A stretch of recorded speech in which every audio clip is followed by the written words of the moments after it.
Hello बच्चों, ये जो 9 अप्रैल 2013 को जेईई मेन वाला पेपर मैंने लिया था, इसके मैथ्स के डाउट ले रहा हूँ। तो क्वेश्चन नंबर 61 से शुरू कर रहे हैं। इस तरह का क्वेश्चन एक हमने कुछ दिन पहले भी और कराया था। ये कह रहे हैं, ये दो लाइनें दे दी, ठीक है ना, x plus 1/2 y minus 1/1 z plus 1/3 ये x प्लस 2।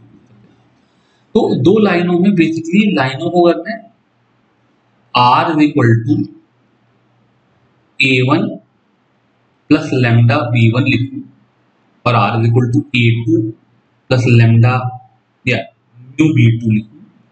तो मेरे लिए इस सिस्टम ऑफ इक्वेशन के लिए a1 की वैल्यू हो गई -1 i cap plus j cap minus k cap. ऐसे a2 की वैल्यू हो गई -2 i कैप, यार k कैप वाला k कैप अलग है, a2 की वैल्यू हो गई -2 i कैप प्लस के जे कैप, इसको के कैप से कंफ्यूज ना करना, और प्लस 0 के कैप, उसको लिखो या ना लिखो कोई फर्क नहीं पड़ा। तो A2 A1 आ गए और ये 2i प्लस जे प्लस 3k यहाँ से b1 आ गया और 2i plus 3j plus 4k b2 आ गया। तो कोप्लेनैरिटी कंडीशन है कि A2 minus A1 dot b1 cross b2 is equal to 0। दो लाइनों की कोप्लेनैरिटी कंडीशन है। तो यहाँ पे b1 b2 का क्रॉस प्रोडक्ट ले लेंगे, A2 माइनस A1 के साथ डॉट प्रोडक्ट ले लेंगे, तो k में इक्वेशन आ जाएगी, सॉल्व करके आंसर आ जाएगा 11/2 आंसर आ जाएगा। कोई टूटा वाली बात नहीं है।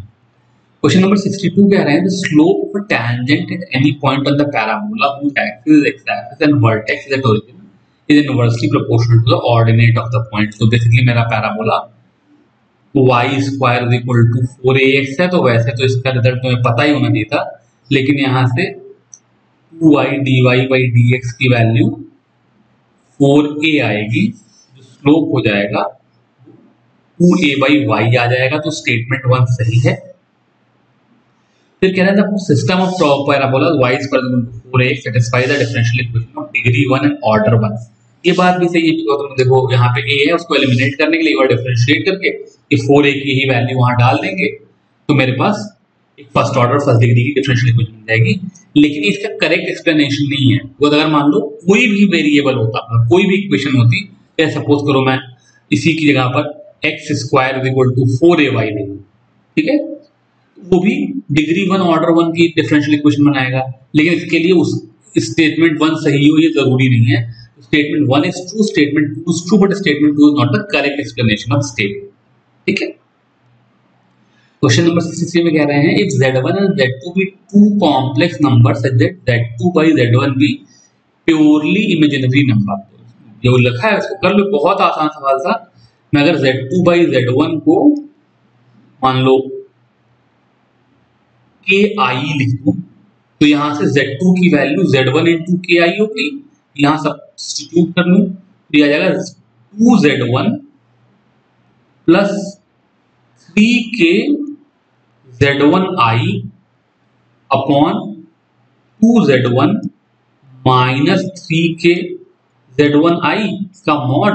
तो ऊपर नीचे z1 चाहे कुछ भी हो कैंसिल हो जाएंगे, ये हो जाएगा 2 plus 3k iota upon 2 minus 3k iota का मॉड, और वो दोनों ऊपर नीचे कट करके 1 हो जाएंगे, उसका आंसर 1 होगा। तो बेसिकली जो बात लिखी थी, मैं बार बार बताता हूं कि जो स्टेप लिखा हुआ है उसको फॉलो करेंगे तो कई बार उसी से सीधे आंसर आता है, कुछ करने की जरूरत नहीं है। z2 by z1 की वैल्यू की आई लिख करके सीधे सब्स्टिट्यूट किया, ऊपर करके आंसर आएगा।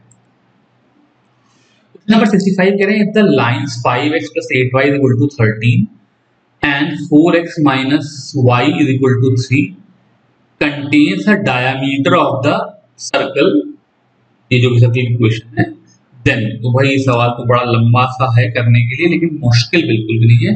देखो उन्होंने L1 is equal to 0 और L2 is equal to 0 दो लाइनें दे दी हैं, क्योंकि अगर ये दोनों ही डायामीटर हैं तो इसका जो सेंटर हो जाएगा वो लाइंस का पॉइंट ऑफ इंटरसेक्शन हो जाएगा। तो मैं अगर इस वाली लाइन से y को 4x माइनस 3 लिखूं, मेरी इक्वेशन हो जाएगी 5x plus 32x minus 24 is equal to 13 क्या कर रहा हूँ मैं, तो यहाँ से जाएगा 37x इज इक्वल टू 37, तो x की वैल्यू 1 हो जाएगी, और फिर x की वैल्यू अगर 1 हो गई तो 4x माइनस 3 के हिसाब से y की वैल्यू भी 1 आ गई। बेसिकली पहली बात तो कह रहे हैं कि इस पैराबोला का ये जो सेंटर के कोऑर्डिनेट है वो 1,1 है। तो पैराबोला के सेंटर के कोऑर्डिनेट, सर्कल के क्या बोल रहा हूँ, सर्कल के जो सेंटर के कोऑर्डिनेट होते हैं वो -2gx मतलब minus D comma minus F होते हैं। तो यहां से माइनस जी की वैल्यू आ गई a square -7a plus 11 is equal to 1, और वहां से आ गई a square -6a plus 6 is equal to 1। इसको अगर मैं 11 को 1 को यहां लाऊंगा, 0 करूंगा तो यहाँ पे 10 हो जाएगा, इसको 0 करूंगा तो यहाँ पर 5 हो जाएगा। तो -7 को स्प्लिटिंग द मिडिल टर्म करूंगा तो a की वैल्यू 2,5 आ गई, और यहां से स्प्लिटिंग द मिडिल टर्म करूंगा तो a की वैल्यू 1,5 आ गई। जो कॉमन रूट हो गया वो a इज इक्वल टू 5 वाला आ गया। एक कंडीशन हो गई। दूसरी, किसी भी सर्कल के लिए जरूरत है कि उसका जो रेडियस है वो फाइनाइट हो। उसका मतलब g square plus f square minus c is greater than equal to 0। तो g square plus f square की वैल्यू तो 1 स्क्वायर प्लस 1 स्क्वायर हो गई, तो 1 plus 1 minus b cube minus 1 is greater than equal to 0। तो यहां से आ गया, बी क्यूब को उधर भेजूंगा तो b cube is less than equal to 1। तो 1 से छोटा कोई भी नंबर होना चाहिए, इसलिए ये नीचे वाला आंसर सही हो गया, 4 इज द करेक्ट आंसर। ठीक है, तो डायमीटर है उसे सेंटर मिल गया, सेंटर से एक रिलेशन निकल गया, और रेडियस जो है वो पॉजिटिव नंबर ही होना चाहिए, वो दूसरा रिलेशन।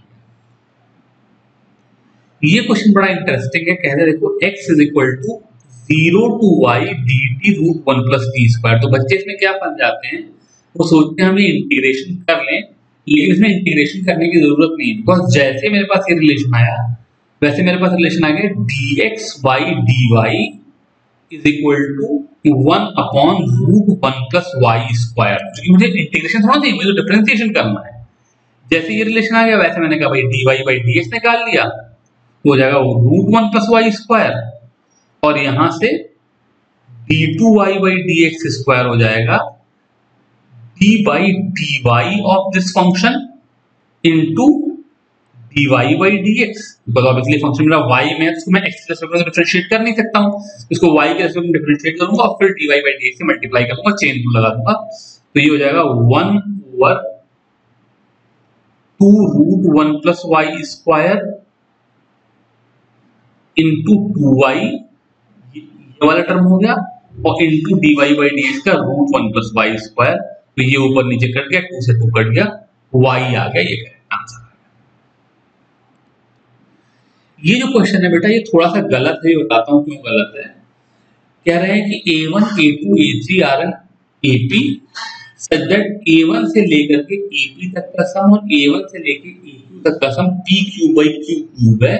अब ऐसा कभी भी नहीं हो सकता, बिकॉज तुम्हें मालूम है कि जो Sn ऑफ AP होता है बेसिकली क्वाड्रेटिक इन n होता है, ठीक है ना, n by 2 into 2a plus n minus 1 d वाला फॉर्मूला होता है। तो कभी भी क्यूबिक रियल लाइफ में नहीं हो सकता, पर फिर भी हम इस सवाल का जवाब निकाल सकते हैं कि अगर ये कंडीशन सही है तो मैं एक ट्रिक लगा करके इसका आंसर निकाल सकता हूं। तो ये कह रहे हैं a6 अपॉन a21 की वैल्यू बता दीजिए। तो पता नहीं तुमको ये बात पता है कि नहीं, एक Sn का फॉर्मूला होता था sum of n term is equal to n into middle term, ठीक है। तो sum of how many term will be equal to something into a6, ये मेरी इच्छा है जानने की, ठीक है। तो 6 किसी AP का मिडिल टर्म हो, इस मतलब a6 मिडिल टर्म हो, इसका मतलब उस AP में 11 टर्म है। तो यहां से मेरे पास रिलेशन आ जाएगा sum of 11 term is equal to 11 into a6, और ऐसे ही a21 मिडिल टर्म हो, इसका मतलब मुझे 41 टर्म लेने पड़ेंगे। S41 is equal to 41 into A21। अब इन दोनों को डिवाइड कर दें तो A6/A21 आ गया। तो 11 A6 upon 41 A21 is equal to S11/S41, और इस फॉर्मूले के हिसाब से इसकी वैल्यू 11 क्यूब अपॉन 41 का क्यूब है। तो ये 11 और ये 41 कट गया, यहां पर स्क्वायर रह गए।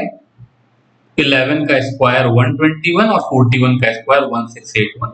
ये बी करेक्ट है। लेकिन कभी भी किसी भी एपी के लिए जो सम ऑफ द टर्म्स का रेशियो है वो क्यूबिक का रेशियो नहीं हो सकता, पी क्यूब एक्स क्यूब होगा। ये रियल लाइफ में ऐसा कभी नहीं होगा, कोई ऐसी रियल एपी हो नहीं सकती।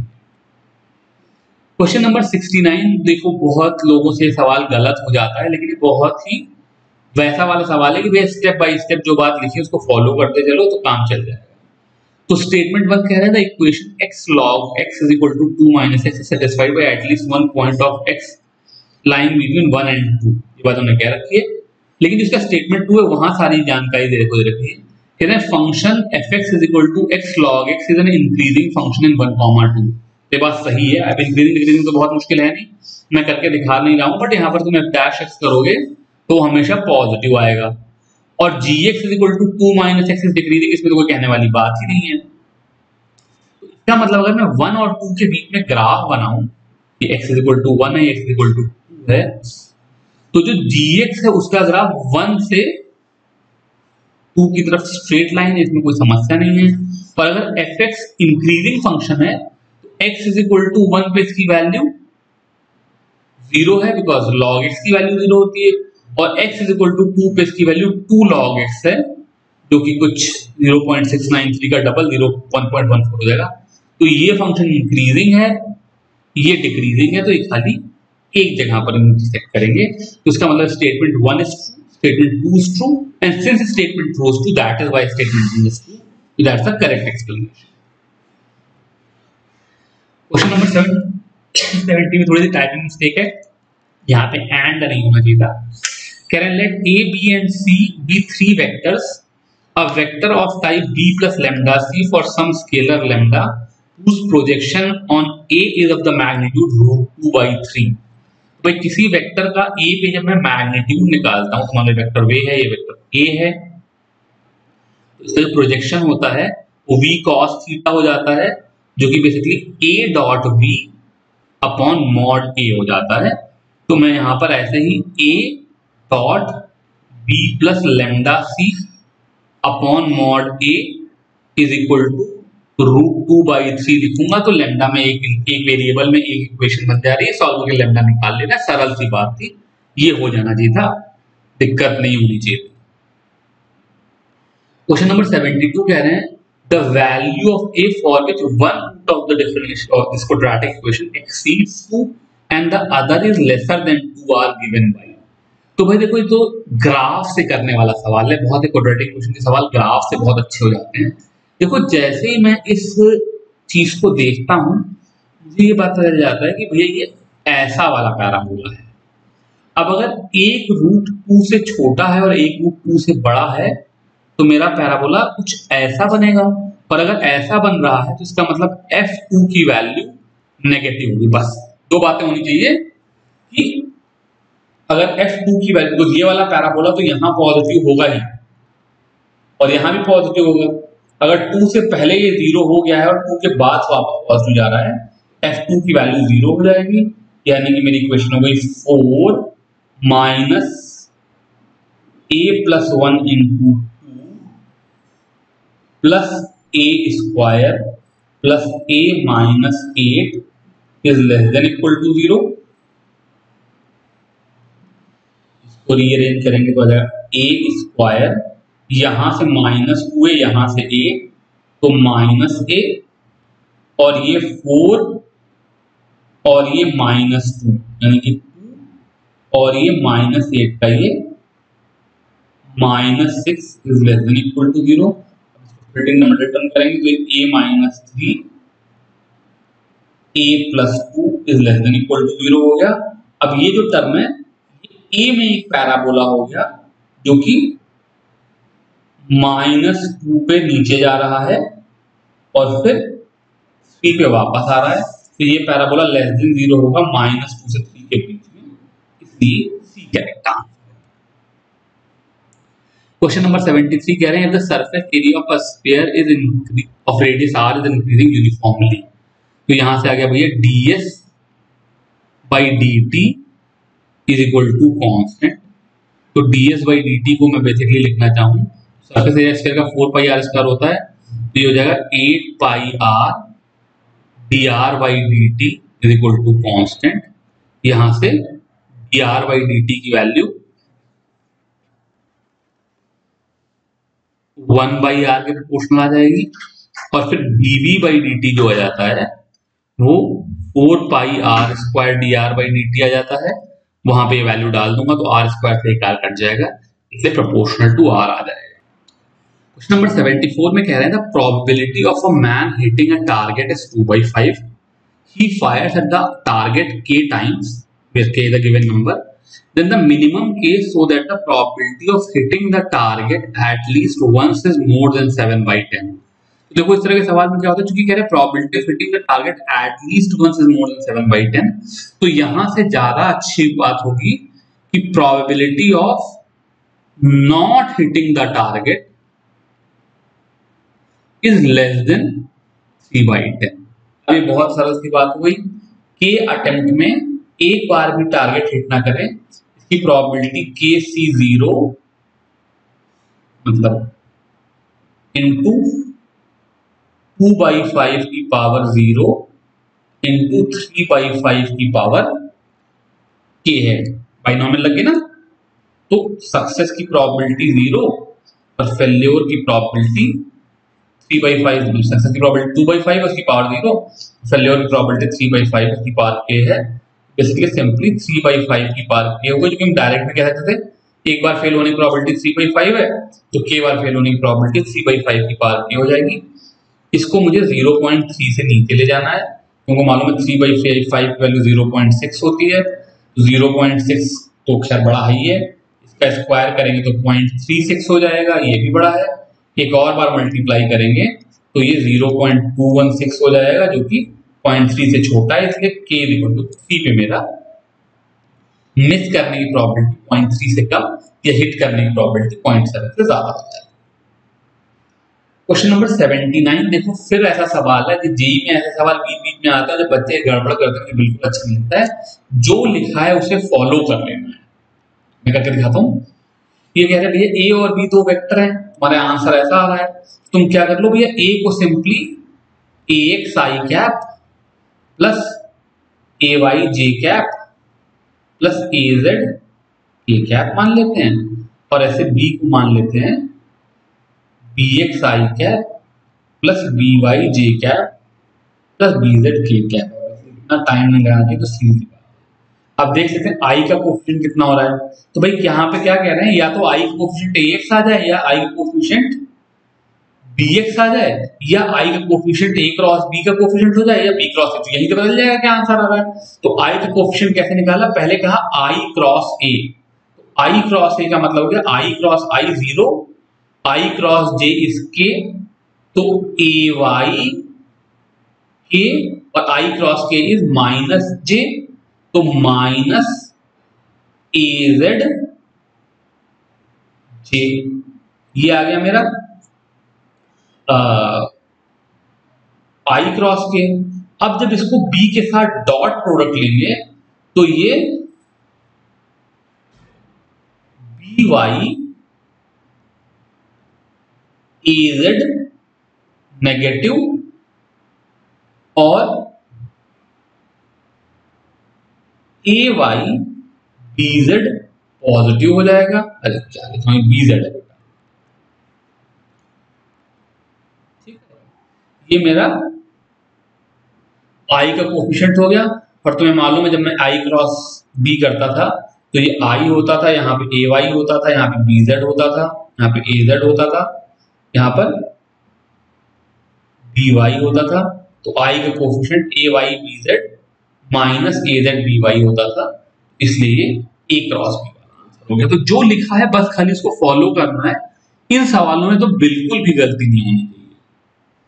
क्वेश्चन नंबर 82 कह रहे हैं, ए जो है भाई ये बड़ा मिस प्रिंटिंग हो रखी है टाइपिंग में। ए की वैल्यू है 1 2 3 4, ठीक है, और जो कि ऑब्वियस सी बात है इन ऑप्शन से दिखाई दे रहा है। और आर कोई ऐसा रिलेशन है जो कि ए से ए पे मैप्ड है। तो यहां पर क्या हुआ, 1 की इमेज है 1, 2 की इमेज है 3, 3 की इमेज है 4 और 4 की इमेज है 2। तो क्लियरली दिखाई दे रहा है कि ये फंक्शन 1 1 ऑन 2 है। तो r does not have an inverse गलत है, r is not a one function गलत है, r is an on 2 function सही है ना, r is not a function तो गलत है, ये फंक्शन तो है ही, ये 1 1 ऑन 2 फंक्शन हो गया। तो सी करेक्ट आंसर हो गया। 83 तो बिल्कुल 11th क्लास का बेसिक सा सवाल, सब पता नहीं क्यों इसको गलत कर रहे हैं। ये कह रहे हैं if the three lines this this and this form a right angle triangle then. तो भैया देखो ये वाली जो लाइन है, इस लाइन का स्लोप है 1/3। कोई दिक्कत है, 3 इधर ला करके y इज इक्वल टू 1/3x माइनस p/3 टाइप। इस लाइन का जो स्लोप है दूसरी वाली लाइन का, ये है -a/2, और इस लाइन का स्लोप जो है -a। तो परपेंडिकुलरिटी की कंडीशन क्या है, या तो m1 इंटू m2 की वैल्यू -1 होगी, या m1 इंटू m3 की वैल्यू -1 होगी, इसको m3 लिख दो, और या फिर m1 into m2 into m3 की वैल्यू -1 होगी। ये तो परपेंडिकुलरिटी कंडीशन है। तो m1 m2 की वैल्यू हो गई 1/3 इंटू -a, तो यहां से आ गया -a/3 इक्वल टू -1, यानी कि a इक्वल टू 3, ये एक आ गया। यहां से आ गया -a/6, लिख दिया बेटा, जल्दी जल्दी में कर लेता हूं, पूरा ना मानना। यहां पर ये a/6 होगा, m1 हो गया 1/3 और ये -a/2, ये -a/6 होगा। a की वैल्यू यहां से 6 आ गई, यहां से 1/3 इंटू -a करूंगा तो -a/3 आ गया इक्वल टू -1। यहां से a की वैल्यू 3 आ गई, और यहां से आ गया भैया a²/3 इज इक्वल टू -1। तो ये तो कभी हो नहीं सकता, a स्क्वायर तो पॉजिटिव है। तो बेसिकली यही दो रूट हैं, एक रूट हो गया a इज इक्वल टू 6, दूसरा रूट हो गया a इज इक्वल टू 3। तो इसका मतलब मेरी क्वाड्रेटिक इक्वेशन हो गई a-6 a-3 is equal to 0, जो कि बेसिकली a² -9a/18 equal to 0। Question number 86 मैंने थोड़ा सा पहले से लिख लिया ताकि काम कम हो जाए। तो क्या हो रहा है, ये लिमिट का सवाल है, एक है limit extending to 0 1/x tan inverse of something minus π/4 is. देखो अगर x को 0 करें तो tan इनवर्स 1 हो जाएगा, जो कि π/4 हो जाता है, इसलिए 0/0 का फॉर्म है। तो मैंने क्या किया, इस π/4 को मैं चाहूं तो मैं tan इनवर्स 1 लिख सकता हूं। तो बेसिकली ये tan inverse p minus tan inverse q का फॉर्मूला लगा लीजिए, जो कि tan inverse p minus q upon 1 plus pq होता है। तो ये x plus 1 upon 2x plus 1 minus 1 upon 1 plus x plus 1 2x plus 1 into 1 हो गया, बिकॉज q की वैल्यू 1 है। एलसीएम ले लूं तो 2x प्लस 1 ऊपर जाएगा तो 1 1 कट जाएंगे, x माइनस 2x की वजह से यहाँ पे माइनस x बच जाएगा, और यहाँ पे नीचे एलसीएम ले लूं तो 2x प्लस 1 ऊपर जाएगा तो 3x प्लस 2 आ जाएगा, और ये डिनोमिनेटर में 2x प्लस 1 रह जाएगा, ये ऊपर नीचे कट गए। अब मैं x की वैल्यू 0 पुट करूं तो ये term basically tan inverse of -x upon 3x plus 2 है, जो कि लिमिट एक्सटेंडिंग टू 0 के लिए अप्रोक्सीमेटली -x ही हो जाएगा। तो नीचे का 3x माइनस x 2 हो जाएगा, सॉरी नीचे का 3x तो हम लोग नेग्लेक्ट कर देंगे, 2 के सामने है मैटर नहीं करता। और छोटे नंबर के लिए जैसे tan theta equal to theta होता है, ऐसे ही tan इनवर्स x भी tan इनवर्स x होता है। तो ये भी -x/2 हो गया, लेकिन मेरे को इसकी वैल्यू नहीं चाहिए, बिकॉज यहाँ देखो साइड में एक 1/x लगा हुआ है, तो इसको इंटू 1/x करेंगे तो ऊपर नीचे x कैंसिल हो जाएगा, 1/x लगा दिया तो ये -12 आ गया। B is the correct answer. Question number 87 में कह रहे हैं vector n is inclined to x axis at 45 degree Celsius, y axis at 60 degree and at an acute angle to z axis। तो यहाँ पे cos square alpha plus cos square beta plus cos square gamma is equal to 1 करूंगा तो ये हो गया half plus 1/4 प्लस something is equal to 1। यहाँ से cos स्क्वायर गामा की वैल्यू 1/4 आ जाएगी, तो ये एक्यूट एंगल है इसलिए cos गामा की वैल्यू हाफ आ गई, तो इसलिए 45 60 60 आ गए। यहाँ से मेरा यूनिट वेक्टर n आ गया, ये आ गया 1/√2i plus half j plus half k, तो मेरे को नॉर्मल मिल गया। उसके बाद कह रहे हैं n is a normal to a plane passing through the point √2, -1, 1 तो पॉइंट मिल गया। तो बेसिकली इक्वेशन होती है r minus a dot n is equal to 0, फिर r minus r dot n cap is equal to a dot n cap, ऐसे करके देखेंगे तो यहां से इक्वेशन निकालेंगे बी वाला। क्वेश्चन नंबर 89 फिर सिंपल काउंट करने का सवाल था। ये जो बच्चे इस तरह के सवाल गलत करते हैं मुझे बहुत बुरा लगता है, क्योंकि आसान सवालों में मेहनत करने से कतराते हैं। इस सवाल में क्या कह रहे हैं, committee of 4 person is to be formed from 2 ladies, 2 old man and 4 young man. इसमें तो कोई समस्या नहीं है। Such that it includes at least 1 lady, at least 1 old man and at most 2 young man. तो भैया क्या केसेस बन गए, या तो एक लड़की ले, एक लेडी ले लो, एक ओल्ड मैन ले लो, तो 4 लोग हैं तो 2 यंग मैन हो जाएंगे। फिर 2 लेडीज 1 ओल्ड मैन, तो यहाँ 1 यंग मैन हो जाएगा। फिर 1 लेडी 2 ओल्ड मैन तो 1 यंग मैन हो जाएगा, और 2 लेडी 2 ओल्ड मैन है तो यंग मैन कोई भी नहीं होगा। ये 4 केस हो गए। अब इसके नंबर काउंट कर लेते हैं। तो 2 में से 1 लड़की चूज करने के 2 तरीके, 2 में से 1 ओल्ड मैन चूज करने का 2 तरीका, और 4 में से 2 लोगों को चूज करने के 4C 2 तरीके, जो कि 6 × 2 × 2 24 हो गया। फिर यहाँ पर 2 में से 2 लड़कियां चूज करनी तो एक ही तरीका, 2 में से 1 आदमी चूज करना है तो 2 तरीके, और 4 में से 1 आदमी चूज करना है तो 4 तरीके, 8 तरीके हो गए। ऐसे ये भी 8 तरीके हो गए। और जब दोनों लेडीज और दोनों ओल्ड मैन को चूज करना था तो 1 × 1 एक ही तरीका हुआ तो 1 हो गया, ऐड करके 41 आ गया। B correct answer. तो 4 केस बना करके ऐड करना था, आलस की वजह से लोग नहीं करते, इसीलिए सवाल गलत होता है। क्वेश्चन नंबर 90 जो है ये कह रहे हैं fx = x² - x upon x² + 2x। ये लंबा सा लिखा हुआ देखने में आपने घबरा जा रहा है, ये बहुत आसान सा सवाल था। देखो यहाँ पर क्या हुआ, अगर मैं fx को y लिख लूं तो y हो गया x² - x upon x² + 2x, जो कि x = 0 पे तो डिफाइन नहीं है, लेकिन वेयर एवर इन्होंने डिफाइन कर लिया है तो ऊपर नीचे x को काट लूं तो क्या x - 1 upon x + 2 cross multiply कर लूं तो यहाँ पे आ जाएगा xy + 2y = x - 1।